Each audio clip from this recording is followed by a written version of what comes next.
Hey, alchemists. Welcome to our Game of Life series. Today I'm going to talk about the rule of non resistance, or the art of allowing. Now, I'm calling this a Game of Life series because I was inspired by Florence Scovel Shinn in her book, The Game of Life and How to Play It. But there's also an old mythology that I really love that talks about life being a game. And it's the story of the god Brahma and the god who created all things, and then the goddess Maya, created by Brahma, but she's the goddess of illusion. Now, Brahma is bored and he keeps wanting to play all these games and he wants her to create these games. So she's creating games, but he's like figuring everything out. And okay, well, I won that. That was too easy. I'm bored. So Maya finally thinks of this really complex game. It's going to be very challenging. And she tells him, all right, this is going to be intense and challenging. Are you up for it? He said, yeah. He says yes. So she says, all right, but you have to let me control all this. He said, okay. So Maya put Brahma into a deep sleep. She broke him into millions of pieces, little sparks of the divine, right? And she put a little spark of the divine in the heart of every human. And then she whispers to Brahma, the rule of the game is to wake up and find yourself in every person, and you do not win the game until you've found every part of yourself and woken up. Let the games begin, right? Let the games begin. And basically, that's how I feel about this life. Like we are playing a game of hide and seek with source energy, right? We're playing a game of hide and seek in all of this duality, okay? And source is hiding in the conditions. Source is in every person, even the people that don't eat, vote, pray, or parent like you, right? Like me. Source is in every person. Okay. And so in this game of life, I talked about the first rule, which is to know thyself. And I'm going to mention it probably every time because it is a foundational rule for us to be able to master this game.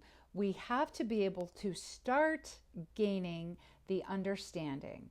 We don't have to know it all, but we start gaining the understanding that we are created in the image and likeness of our Creator. All right? That our Creator, source energy, creates through us, for us, as us. It creates through us, in that we receive an idea or an inspiration, maybe guidance, and then we act on it. And so that inspiration, the idea, the guidance, then it has become manifest, right? If you receive an idea to do something and then you do it, there it is. It's come through you. Okay.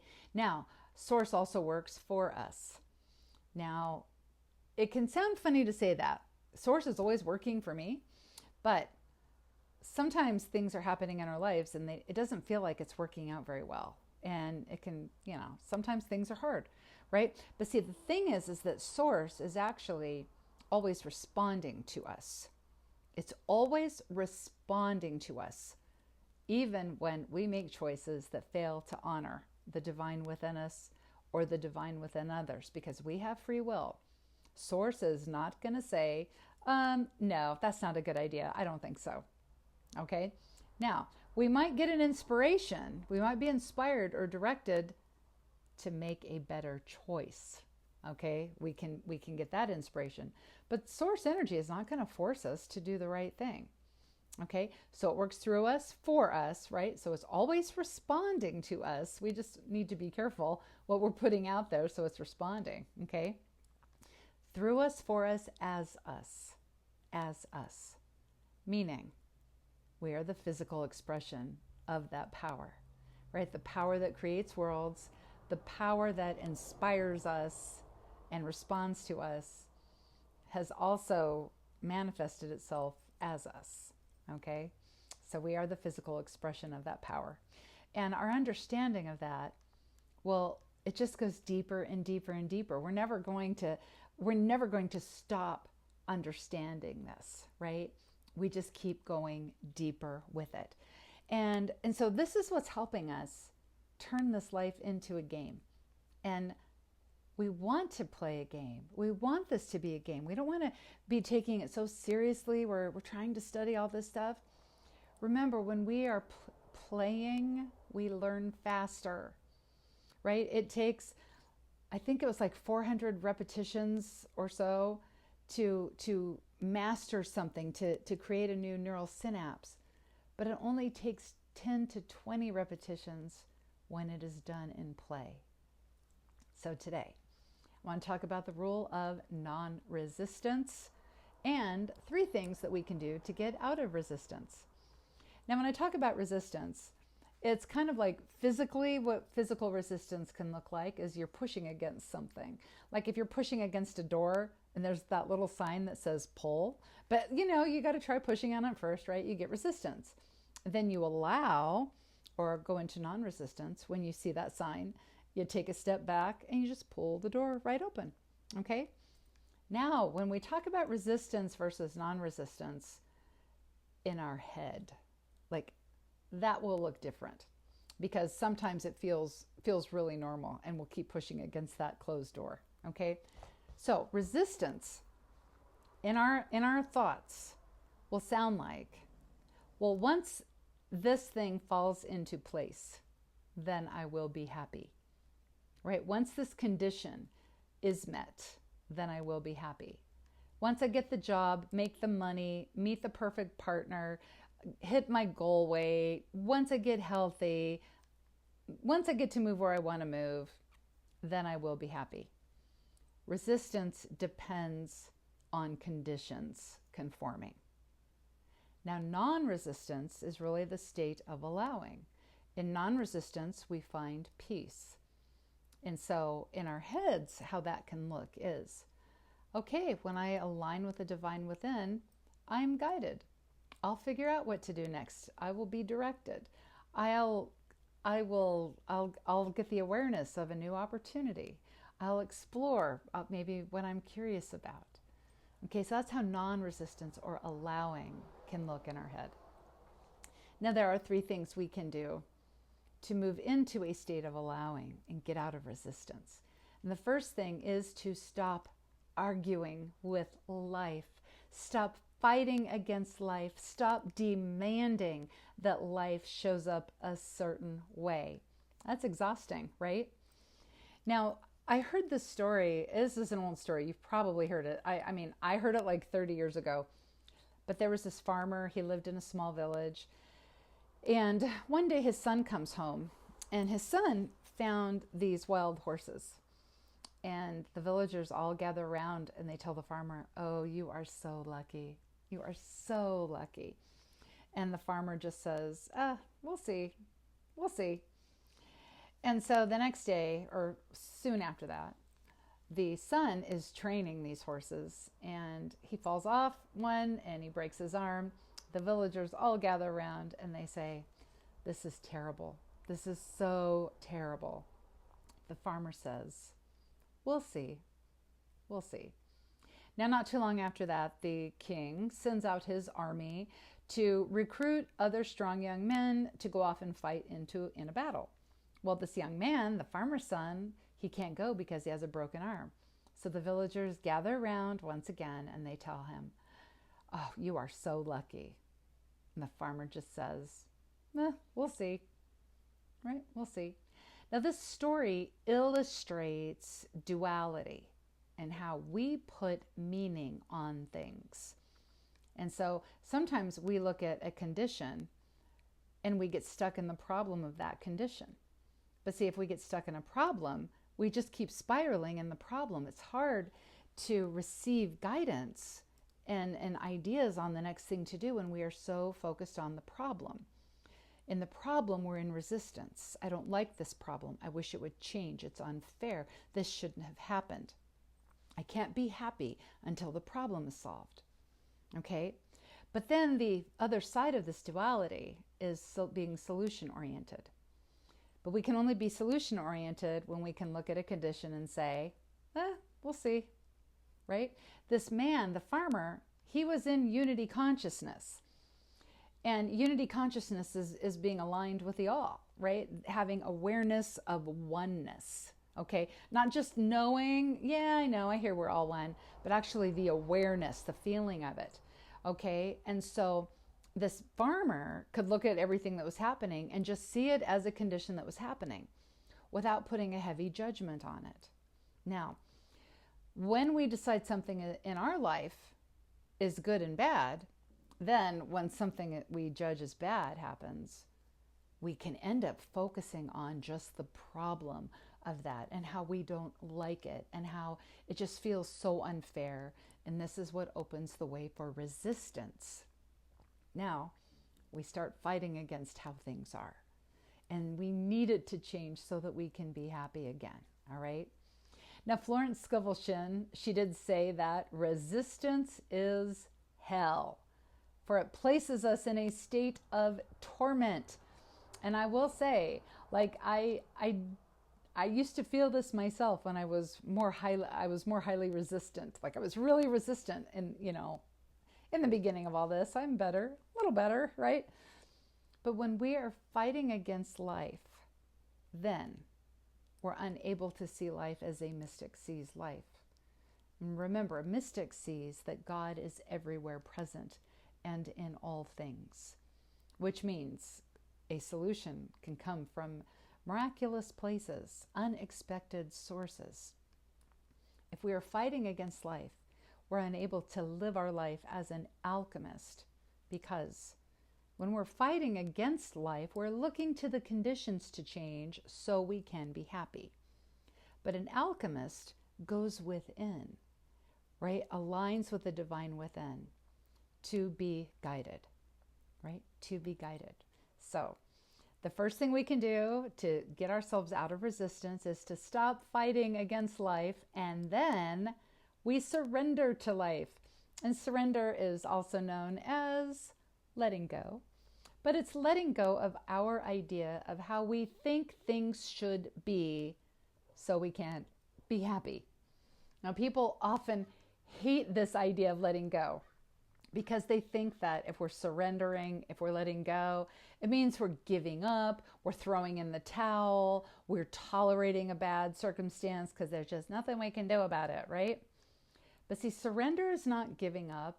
It is not giving in. It is giving over to the divine within us. It is giving over our personal will to divine will, right? We surrender personal will to divine will.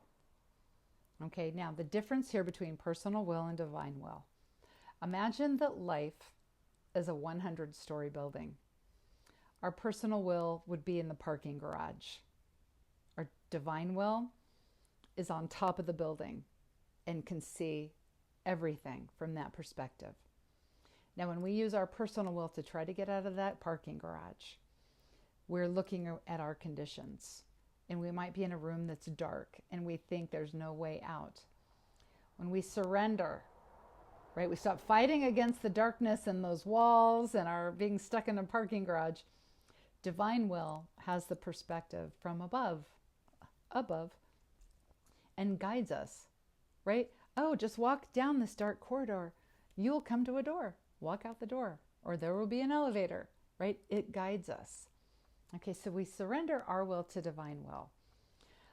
Letting go is really to allow the universe to carry us along, because we're guided, we are inspired, we get ideas, and we are open to unexplored opportunities, right? So it can feel like we're being guided, like we are being carried along. So we stop fighting against life and we surrender to life, and then we bless this life, right? We bless this life. Now, this is where we are practicing alchemy, because when you bless something, you change yourself. Yeah, you change yourself. And of course, you are changing whatever you blessed. But it is this alchemy of blessing that helps us to change our thinking so that we can change our life. So we bless our life, the entire package of our life. We bless the situation that we are currently in, even if it's scary, even if we don't like it. Maybe we have a person that we need to bless. Maybe they're part of the problem, right? So maybe there's somebody we need to bless. But when we bless our life, we are surrendering our life to divine consciousness. We are surrendering, even though there may be something going on that we don't like. But we are surrendering so that we see only the wonder that is God. We see that God is everywhere present. So we want to be open to discovering divine activity in all of our life, right? We want to bless our life and then be open to where the divine may appear, because remember, we're playing a game of hide and seek with the divine. So when we can bless our life, right, we start having greater awareness of the ways the divine is working in all the areas of our life. Now, Florence Scovel Shinn has a fun affirmation. I leave it all to the infinite intelligence that guides my life. And that is what blessing is, right? And this is what surrendering is. I just, whatever's going on here, I leave it all to the infinite intelligence that guides my life. I'm going to stop stressing about it. And just let myself be guided to do the next thing, okay? Now, when we surrender our life and we bless our life, we are free. We're free to let things go. We're free to let things go, right? Conditions don't have to have the power over us. We're free to roll with the changes, right? And be open to new things. We're even free to fall. We're free to fail because we learn to fly when we fall, right? So we stop fighting against life. We surrender to life and we bless our life. We bless our life. Then we're free to be at peace. We are free to be at peace and align with the divine. Sow our seeds of love, even though maybe not everything's perfect. Maybe not everything is how it would be nice for it to be, right? But we are free. We are free. So here's our call to action. I'm going to say this affirmation again from Florence Scovel Shinn. I leave it all to the infinite intelligence that guides my life. If we resist what is happening in our lives, we are at the mercy of what is happening. And then this means that our happiness and unhappiness will be controlled by this outside force. And so over this next week, I like to ask myself this question first when I'm feeling, frazzled, frustrated, upset, angry, like life's unfair. I like to ask myself, what am I working with right now? Right? What am I resisting? What needs to change so I can be happy? Am I wanting a condition to change? Or do I need people to change and agree with me so that I can be happy? Can I stop fighting against life where I need things to be my way? Can I really surrender to life? Can I really let things go? Can I really let God and then see what happens? Can I bless this life of mine? Because you know what? If we can stop fighting against life and we can surrender our lives and then we can bless our lives, we will see into this world as a mystic sees that God is everywhere present. God is everything that's ever been and everything yet to be, right? God is all things. And then we will live our lives as an alchemist, right? We'll accept the hand that we had been dealt and then we'll just, okay, what can I do with this? Can I change it? Maybe not.